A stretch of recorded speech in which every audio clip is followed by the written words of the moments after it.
নমো বিষ্ণুপদায় কৃষ্ণপ্রেষ্ঠায় ভূতলে শ্রীমতে ভক্তিবেদান্ত স্বামিনীতি নামিনে নমস্তে সরস্বতী দেবে গৌরবাণী প্রচারিণে নির্বিশেষ শূন্যবাদী পাশ্চাত্য দেশতারিণে নমো মহাবদান্যায় কৃষ্ণ প্রেম প্রদায়তে কৃষ্ণায় কৃষ্ণ চৈতন্য নামনে গৌরতিষে নমঃ। হরে কৃষ্ণ। সমস্ত ভক্তবৃন্দকে শ্রী গৌরাঙ্গ লীলামৃতে জানাই সুস্বাগতম। আজকে আমরা আলোচনা করতে চলেছি ছোট্ট বিশ্বম্ভর। তিনি এখন তার প্রচার টেকনিক বা প্রচার পদ্ধতি, প্রচারের সিস্টেম তিনি আপডেট করতে চলেছেন।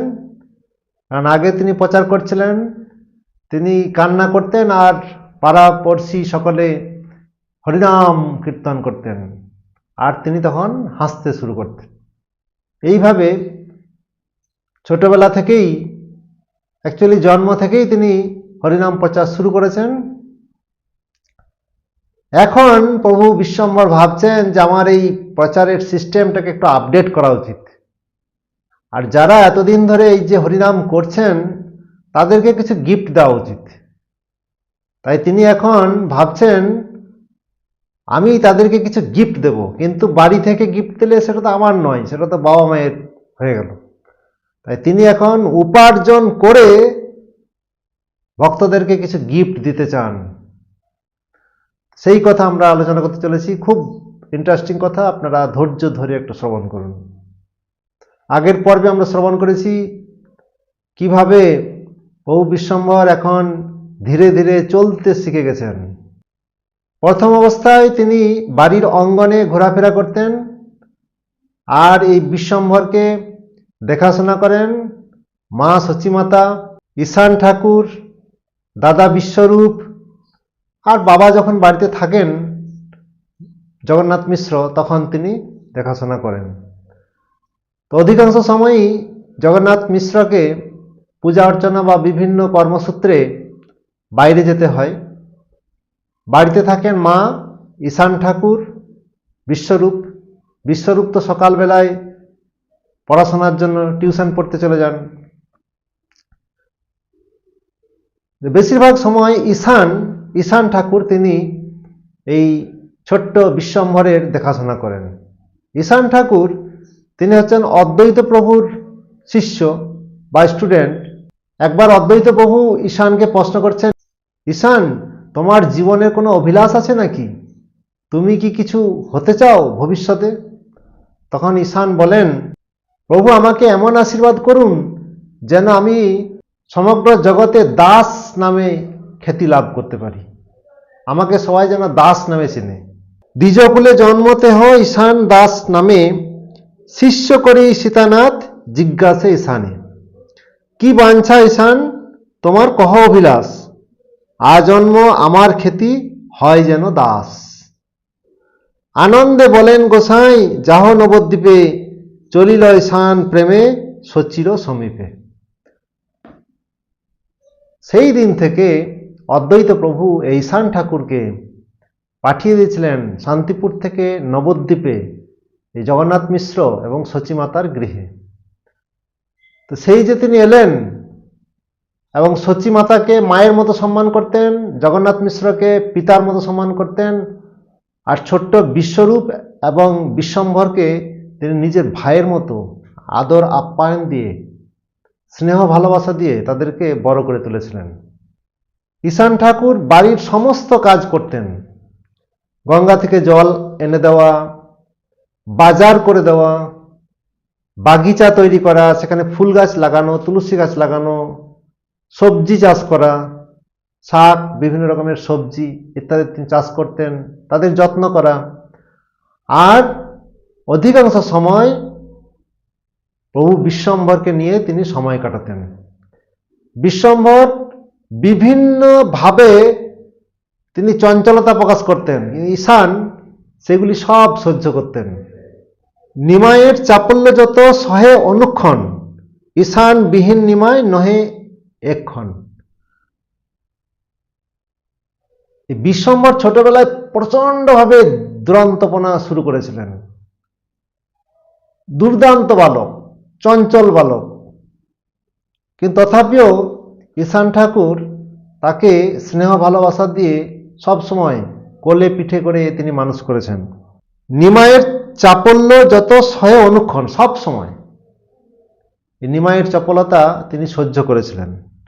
গৌরাঙ্গের বাল্যলীলা পরিদর্শন পরম উল্লাসে ঈশান করে যাপন। এই গৌরাঙ্গ মহাপ্রভু বাল্যলীলা, বিশ্বম্ভর বা নিমাই যত নির্যাতনই করুন না কেন, তার শ্রীবদন দর্শন করে, তার এই বিভিন্ন লীলা উপভোগ করে তিনি এত আনন্দ পেতেন, সেই সমস্ত দুঃখের কথা সব ভুলে যেতেন। এইভাবে ঈশান ঠাকুর প্রভু বিশ্বম্ভরের দেখাশোনা করতেন। আর সচিমাতা তিনি যখন অবসর পেতেন, সময় পেতেন, তখন নিমাইকে কোলে নিতেন, নিমাইকে স্তন দুগ্ধ পান করাতেন, খিদে পেলে খাওয়াতেন, কান্না করলে দেখতেন। কিন্তু বেশিরভাগ সময়টা ঈশান ঠাকুর নিমাইকে নিয়ে থাকতেন। তা এখন প্রভু বিশ্বম্ভর তিনি তার যে প্রচার সিস্টেম তিনি এখন একটু আপডেট করতে চান। তিনি আর বাড়ির ভিতরে এখন আর থাকতে চান না। ছোট শিশুদের একটা প্রবণতা থাকে, বাইরে যাওয়ার প্রবণতা থাকে, ঘরের গণ্ডির বাইরে বের হওয়ার প্রবণতা থাকে। থাকবো না গো বদ্ধ ঘরে, দেখবো এবার জগৎটাকে, কেমন করে ঘুরছে মানুষ যুগান্তরের ঘূর্ণি পাখি। যাই হোক, এটা আমাদের সব শিশুরই ছোটবেলায় একটা প্রবণতা থাকে, বাইরে বের হব, বাইরে ঘুরবো একটু। সেই রকম প্রভু বিশ্বম্ভর এখন আর এই ঘরের আঙিনা বা ঘরের অঙ্গনের মধ্যে আর আবদ্ধ থাকতে চান না। সুযোগ পেলেই তিনি গেটের বাইরে বেরিয়ে যাওয়ার চেষ্টা করেন। তো সব সময় ঈশান তাকে ধরে রাখতে পারেন না। কখনো কখনো গঙ্গার জল আনতে বা আরও গৃহকর্মের বিভিন্ন কর্মের জন্য বা বাড়ির জিনিসপত্র আনার জন্য মার্কেটেও যেতে হয় কখনো কখনো। সচিমাতাও গৃহকর্মে ব্যস্ত থাকেন, বিশ্বরূপ সকালবেলায় পড়াশোনার জন্য বেরিয়ে পড়েন, আর জগন্নাথ মিশ্র তো কর্মসূত্রে বাইরে যেতেই হয়। তাই সব সময় বিশ্বম্ভরকে আগলে রাখা সম্ভব না। কোনো কোনো সময় বিশ্বম্ভর সুযোগ পেয়ে যায় বাইরে বের হওয়ার। নিরবধি ধায় প্রভু কি ঘরে বাহিরে, পরম চঞ্চল কেহ ধরিতে না পারে। এখন প্রভু বিশ্বম্ভর চলতে শিখে গেছেন সব সময় নিরবধি। ধায় প্রভু কি ঘরে বাহিরে, সব সময় ছুটছে, ছুটে বেড়াচ্ছে। এই এখনই ঘরে, এখনই অঙ্গনে, এখনই অঙ্গনের বাইরে চলে যাচ্ছে। পরম চঞ্চল কেহ ধরিতে না পারে, ধরতে গেলেও আর ধরার দেয় না। এখন সচিমাতাও আর নিমাইকে সহজে ধরতে পারে না। তা বাড়ির বাইরে গিয়ে কি করছেন? একেশ্বর বাড়ির বাহিরে প্রভু যায়, খই কলা সন্দেশ যা দেখে তাই চায়। বাড়ির বাইরে গেলে অনেকে দোকান নিয়ে বসে থাকে বিক্রি করার জন্য, বা অনেক ফেরিওয়ালা তারাও আসে খই কলা সন্দেশ ইত্যাদি বিক্রি করার জন্য। এখন তো আমরা যে কোনো গ্রামগঞ্জে টাউনে প্রচুর দোকান দেখতে পাই, দোকান আর দোকান। কিন্তু সেই সময় তখন কিন্তু এত দোকান ছিল না। সাধারণত এক একটা গ্রামে দু একটি করে হয়তো দোকান ছিল, বাকি সব কিছু হয় বড় বাজারে যেতে হতো আনার জন্য, কিংবা ফেরিওয়ালারা আসতো। তারা বিভিন্ন রকম দ্রব্য সামগ্রী, সবজি, ফল, বিভিন্ন রকমের মিষ্টি তারা মাথায় করে করে নিয়ে এসে গ্রামে গ্রামে তারা বিক্রি করতেন। বা বিভিন্ন রকম কাপড়, বিভিন্ন রকমের পোশাক, বিভিন্ন রকমের আসবাবপত্র, এগুলো তারা মাথায় করে করে বয়ে বয়ে তারা গ্রামগঞ্জে বিক্রি করতেন। এদের বলা হতো ফেরিওয়ালা। তো সেই সমস্ত ফেরিওয়ালাদের কাছেও বহু বিশ্বম্ভর যেতেন, আর যেগুলো পার্মানেন্ট দোকান ছিল সেগুলোর কাছে তো যেতেনই। গিয়ে পরে বলতেন, দাও আমায় একটা কলা দাও, আমায় একটা সন্দেশ দাও, এইভাবে চাইতেন। আর প্রভু যখন চাইতেন তার সেই শ্রী মুখ, তার শ্রী বদন দর্শন করেই সব মোহিত হয়ে যেত। আর তার আধো আধো কথা যখন সেই সমস্ত দোকানদারদের কানে প্রবেশ করত, বা গৃহস্বামী বা গৃহিণীর কানে প্রবেশ করত, তারা একদম মোহিত হয়ে যেত। তাহলে বিভিন্ন বাড়িতে বা দোকানে গিয়ে প্রভু বিশ্বম্ভর এখন এইভাবে ভিক্ষা চাইছে। দেখিয়া প্রভুর রূপ পরম মোহন, যে জন না চিনে সেহ দেয় ততক্ষণ। তো যখন বিশ্বম্ভর এইভাবে গিয়ে আধো আধো বুলি দিয়ে সকলকে বলছেন, সবাই মোহিত হয়ে যায়। কারো বাড়িতে গিয়ে বলছেন, তারাও মোহিত হয়ে যান। কোনো ফেরিওয়ালাকে বললে তিনিও মোহিত হয়ে যান, কোনো দোকানদারকে বললে তিনিও মোহিত হয়ে যান। কেউ না দিয়ে থাকতে পারেন না। যে চেনে, যে চেনে না, উভয়েই বিশ্বম্ভরকে দেখে মোহিত হয়ে বিশ্বম্ভরকে অনেক কিছু দিতে চায়। যেজন না চিনে, যেজন না চিনে মানে যারা দূর থেকে এসছে, যারা ফেরিওয়ালা, তারা তো চেনে না বিশ্বম্ভরকে, কিন্তু এই যে মনমোহনকারী রূপ বিশ্বম্ভরের, এটা দর্শন করেই তারা মোহিত হয়ে যায় এবং যা বলে তাই শুনতে বাধ্য হয়। যেজন না চিনে সেও দেয় ততক্ষণ, তারাও দিয়ে দেন। সবেই সন্দেশ কলা দেন প্রভুরে, পাইয়া সন্তোষে প্রভু আইসেন ঘরে। আর সেই সমস্ত সন্দেশ, কলা ইত্যাদি যা কিছু তিনি পান, লোকে বা মানুষে তাকে যা কিছু দ্রব্য সামগ্রী দিয়ে থাকেন, কোনোটাই কিন্তু খান না। তিনি সব কিছু হাতে করে ঘরের মধ্যে নিয়ে আসেন। এইভাবে ছোট্ট ছোট্ট হাত দিয়ে তিনি অনেক কলা সন্দেশ তিনি সংগ্রহ করতে থাকেন আর বাড়ির মধ্যে জমাতে থাকেন।